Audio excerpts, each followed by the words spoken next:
আমি আজকে বাসায় ঠিকমতো ফিরতে পারবো কিনা সেই নিরাপত্তার জায়গাটাতে যদি আমার কাছে অস্পষ্ট মনে হয়, তাহলে এই বাক স্বাধীনতাটা দিয়ে আমি কি করব?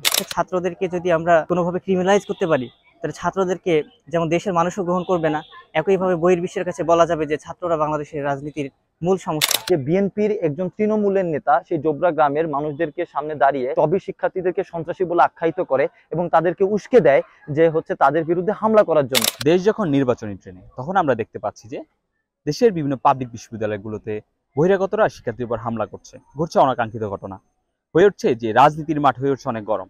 তো সেক্ষেত্রে আজকে আমরা কালের কণ্ঠে জনতার কণ্ঠে জানবো এ নিয়ে কি ভাবছেন সাধারণ শিক্ষার্থীরা।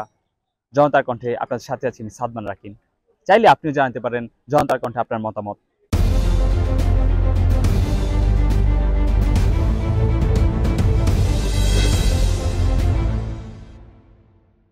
বড় একটা অংশ বর্তমানে ইউনূস সরকার বর্তমানে ক্ষমতায় থাকুক এটা দেখতে চায় না। এখানে ইউনূস সরকার বা অন্তর্বর্তীকালীন সরকারের বিপক্ষে যে রাজনৈতিক দলগুলো রয়েছে, তারা যদি আসলে ইউনূস সরকারের ল্যাকিংস গুলো যদি খুঁজে বের করতে পারে বা জাতির সামনে যদি এগুলো যদি প্রকাশ করতে পারে, তাহলে এটা কার লাভ হবে? অবশ্যই লাভ হবে যে সেই মানুষগুলোর বা সেই রাজনৈতিক এন্টিটিটার যারা ইউনূস সরকারের বিপক্ষে এবং যারা জাতীয় নির্বাচন চায় এবং তারা পরবর্তী নির্বাচনে বাংলাদেশের স্টেক হোল্ডারটা হতে পারে। একের পর এক বাংলাদেশে আমরা বিভিন্ন বিশৃঙ্খলার কাহিনী দেখতে পাচ্ছি, যেটা গত ফ্যাসিস্ট সরকার কিন্তু আমরা এত ঢালাওভাবে দেখতে পারিনি।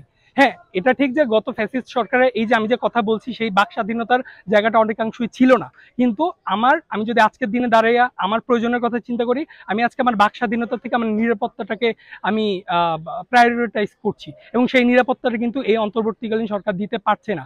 জাতীয় নির্বাচনের পার্সপেক্টিভ থেকে যদি বলি, এই দুইটা ক্ষেত্রে আমার মনে হয় যে যোগসূত্র থাকতে পারে। মেইনলি কিন্তু ছাত্ররাই সামনে ছিল।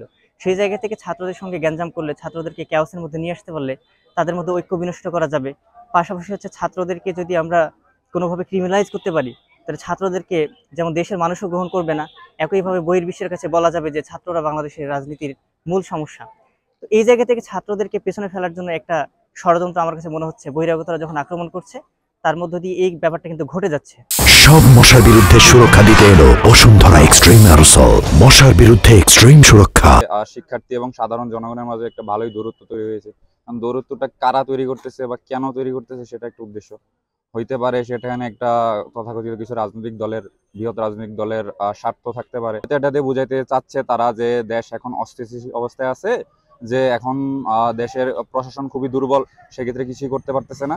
এখন একটা দ্রুত ইলেকশন দিয়ে ব্যাপারটাকে সুস্থ সমাধান করে ফেললে তারা ক্ষমতায় যাবে, ক্ষমতায় গিয়ে দেশ শাসন করতে পারবে। মূল কারণ হতে পারে শিক্ষার্থীদেরকে তাদের মধ্যে একটা বিভাজন তৈরি করা বা সাধারণ জনগণের কাছে তাদেরকে ব্যাড ইমপ্রেশন তৈরি করা। আর সামনে যেহেতু নির্বাচন আসছে ফেব্রুয়ারি মাসে, তো আমার মনে হয় দেশকে একটু অস্থিতিশীল করে তোলা। ইতিমধ্যে আমরা দেখছি বাকরেবি এবং চবিতে গতকাল নৃশংস হামলা, সন্ত্রাসী হামলা হয়েছে। এর পেছনের মূল ঘাট উৎপাদন করতে যদি আমরা যাই, তাহলে আমরা দেখতে পাচ্ছি যে পতিত সরকারের যারা আছে, যারা গুপ্তচর, তাদের হামলার একটি পরিকল্পনা বা তাদের যে ব্যর্থ প্রচেষ্টা যে এই সরকার ইন্টারিম গভর্নমেন্ট এবং নির্বাচন যাতে সঠিক সময়ে অনুষ্ঠিত না হতে পারে, নির্বাচনটাকে যাতে বানচাল করে দেওয়া হয়, এই পরিকল্পনায় তারা মাঠে নেমেছে। এই ধরনের হামলার যে ঘটনা, তার পেছনে বিভিন্ন পতিত সরকারের বিভিন্ন গুপ্তভাবে লুকিয়ে থাকা বিভিন্ন নেতাকর্মীরা এই হামলার সাথে জড়িত, যারা সেই জোবরা গ্রামবাসীকে উস্কে দিয়েছে।